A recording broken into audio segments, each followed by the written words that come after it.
ইতিমধ্যেই আপনারা প্রত্যেকে জানেন যে শুক্রবার ভোর রাত থেকে আমাদের পৃথিবী কিরকম অশান্ত অবস্থার মধ্যে রয়েছে।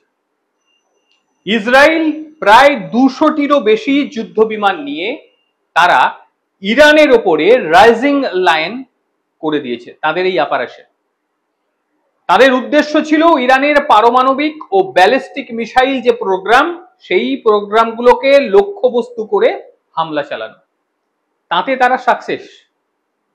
ইসরায়েলের যিনি প্রধানমন্ত্রী বেঞ্জামিন নেতানিয়াহু, তিনি যেটা জানিয়েছেন সেটাও মারাত্মক।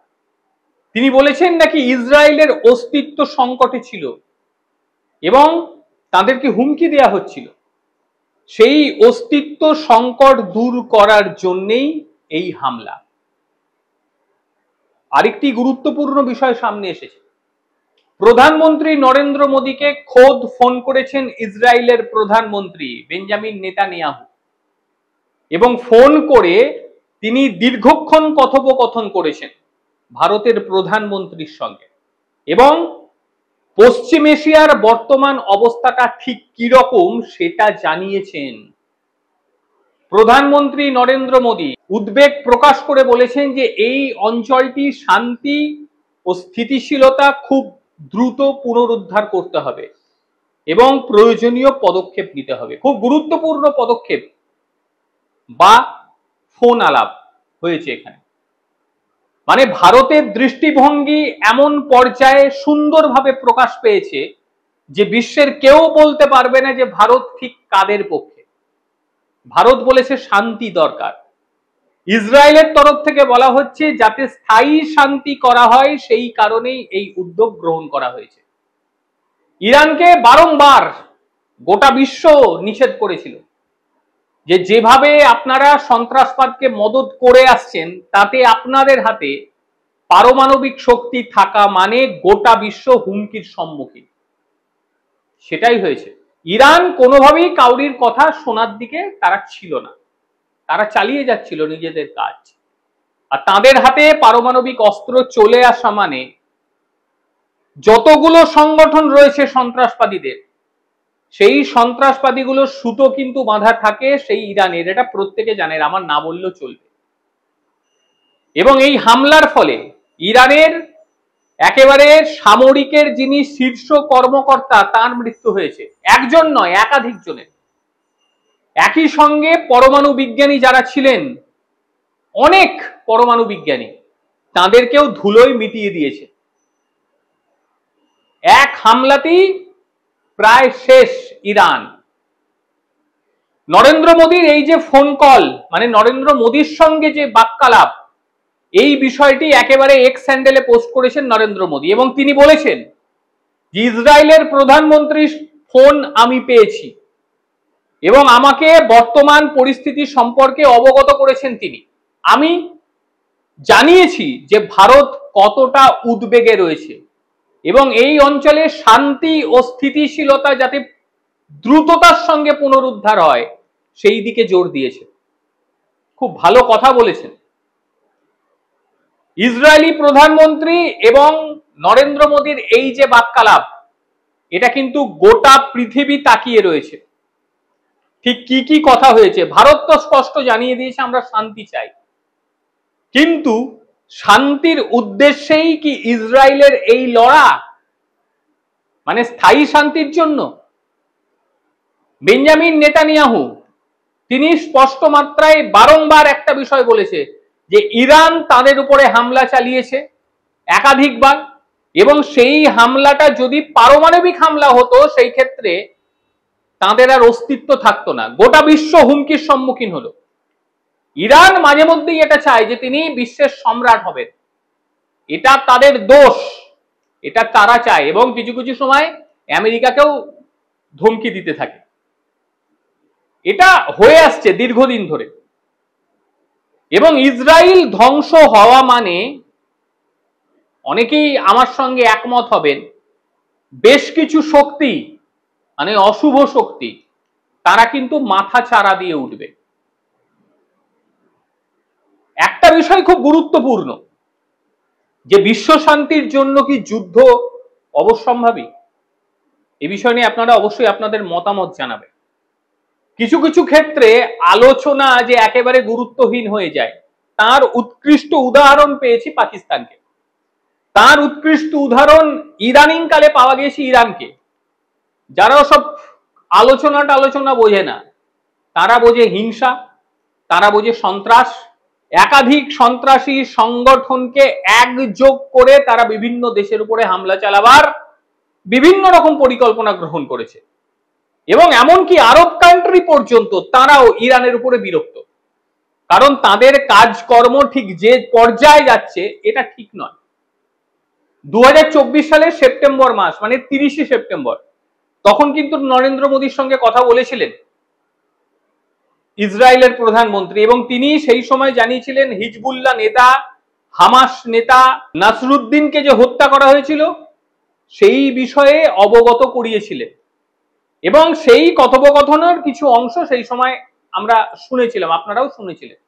সেই সময় ভারত কি বলেছিলেন? ভারত বলেছিলেন বিশ্ব শান্তির পক্ষে যেটা প্রয়োজন সেটা করতে হবে। আর যে ব্যক্তিগুলো মানে নিকেশ হয়েছে, সেই ব্যক্তিগুলো সমাজে যে কতটা কি কাজ করেছেন আপনারা প্রত্যেকে জানেন। আর মূলত ইরানে সেখানে সাধারণ মানুষের স্বাধীনতা বলে কিছু নেই, বিশেষ করে মহিলাদের। বোরখা না পড়ে গেলে তাদেরকে হত্যা করা হয়। ভাবুন একবার কোন অরাজকতার একটা দেশ। মহিলাদের তো কোনো মান সম্মান বোধ বলে কিছু দেখে না এরা, সব সময় একদম পর্দানাসীন করে তাকে রেখে দাও, তাদের অস্তিত্ব বলে কিছু নেই। বিশ্ব সংসার চালাচ্ছে মহিলারা, তারা বিভিন্ন অপারেশনে অংশগ্রহণ করছে। পাকিস্তানের ক্ষেত্রে দেখিয়ে দেওয়া হয়েছে ভারতীয় মহিলারা কি করতে পারে। সেখানে ইরানে কিনা আবরণ পড়েনি, সেই কারণে তাকে হত্যা করা হয়েছে। এই হচ্ছে ইরান।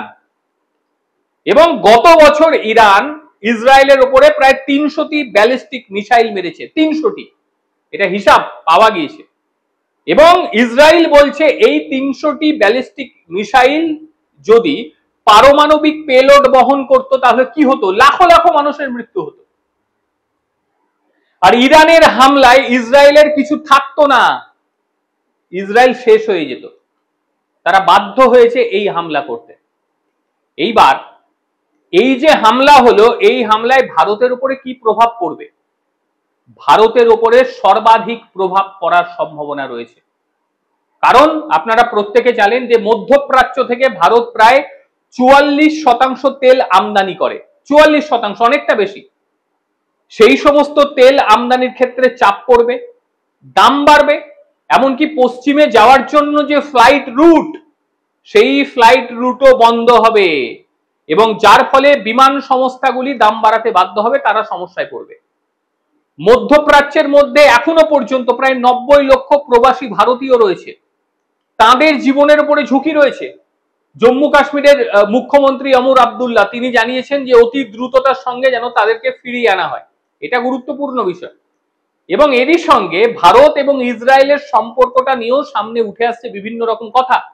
কৌশলগতভাবে ভারতবর্ষ ইসরায়েলের সঙ্গে রয়েছে, বিভিন্ন রকম ক্ষেত্রে ইসরায়েলের সঙ্গে চুক্তি রয়েছে, বিভিন্ন রকম কথাবার্তা আমাদের প্রধানমন্ত্রীর সঙ্গে ইসরায়েলের প্রধানমন্ত্রীর হয়। কি কি বিষয়ে চুক্তিগুলো রয়েছে? চুক্তিগুলো রয়েছে প্রতিরক্ষা, কৃষি, স্বাস্থ্য, প্রযুক্তি, বিভিন্ন প্রযুক্তি ক্ষেত্র, এই সমস্ত ক্ষেত্রে কিন্তু চুক্তি রয়েছে। এগুলোর ক্ষেত্রেও প্রভাব পড়বে। বিভিন্ন সময়ে নরেন্দ্র মোদী ইসরায়েলের বিভিন্ন অনুষ্ঠানে তিনি শুভেচ্ছা বার্তা জানান, এবং একই সঙ্গে প্যালেস্টাইনের জনগণের প্রতি যেরকম হামলা হচ্ছে সেটারও বিরোধিতা করে। কারণ ভারত জানে ভারত মানবতার পূজারী, যেখানে মানবতা ঠিকঠাক আছে ভারতবর্ষ সেই জায়গায় থাকবে। এইবারে এই যে যুদ্ধ, এই যুদ্ধের পরে আন্তর্জাতিক প্রতিক্রিয়াটা কি? আন্তর্জাতিক প্রতিক্রিয়া বলতে অবশ্যই ডোনাল্ড ট্রাম্পের প্রতিক্রিয়া বলতে হবে। ডোনাল্ড ট্রাম্প তিনি একেবারে হুঁশিয়ারি দিয়ে দিয়েছেন, বলেছে সমঝোতা করুন আর না হয় শেষ হয়ে যান। এবং তিনি এটাও বলেন যে ইসরায়েলের সামরিক শক্তি সম্বন্ধে তিনি জানেন, প্রশংসা করেন, এবং বলে ইসরায়েল মানে অনেক মার্কিনী হাতিয়ার তিনি ব্যবহার করে, মানে নিজের কথা বলা আর কি, নিজের দেশকে তুলে ধরা। এটা ভারতের ক্ষেত্রেও বলেছে, এখানেও তাই বললেন। তো বিষয়টা হয়ে গিয়েছে ইরান হয়তো একদিকে হয়ে যাচ্ছে, কারণ ইরানের সঙ্গ কারা কারা দেবে এটা নিয়েও প্রশ্ন। কারণ মধ্যপ্রাচ্যের বহু দেশ ইরানের উপরে তো বিরক্ত, তিতি বিরক্ত, কারণ ইরান সবসময় একটা মানে কি বলবো লিড করবে এইরকম মনোভাব দেখায়, কিন্তু তাদের মধ্যে লিড করার জন্য যা যা প্রয়োজন সেটা নেই, তিতি বিরক্ত করে ফেলেছে প্রত্যেকে। এইবার যখন হামলা চলছে, মধ্যপ্রাচ্যের যে শান্তির প্রয়োজন সেই শান্তিটা এত সহজে আসবে না। আমার জানা নেই এই যুদ্ধের ফলাফল কি হবে, তবে এই যুদ্ধের ওপর কিন্তু বিশ্ব রাজনীতি অনেকটাই নির্ভর করছে। এই যুদ্ধের ফলে ভারতবর্ষ যেভাবে প্রভাবিত হবে ঠিক একইভাবে মধ্যপ্রাচ্য প্রভাবিত হবে, আমেরিকা প্রভাবিত হবে। যুদ্ধ কাউকে ভালো কিছু জায়গায় নিয়ে যায় না, কিন্তু এই যুদ্ধ শান্তি কি আনা যাবে? প্রশ্ন থাকলো আপনাদের কাছে। যুদ্ধের মাধ্যমে শান্তি, গোটা বিশ্বে বহু বছর ধরেই যুদ্ধ চলছে, কারণটা থাকে সেই শান্তি, মানে শান্তি প্রতিষ্ঠার জন্য যুদ্ধ আদতেও হয়? অবশ্যই আপনারা আপনাদের মতামত জানাবেন। আর ভারত যেভাবে তাদের বক্তব্য রেখেছে সেই বক্তব্যটাকে আপনারা কি আদতেও সমর্থন করেন সেটাও জানাবেন। প্রত্যেকে ভালো থাকবেন, সুস্থ থাকবেন, আবারও দেখা হবে অন্য কোনো দিন অন্য কোনো ভিডিওতে। ততক্ষণের জন্য নমস্কার, ভালো থাকবেন।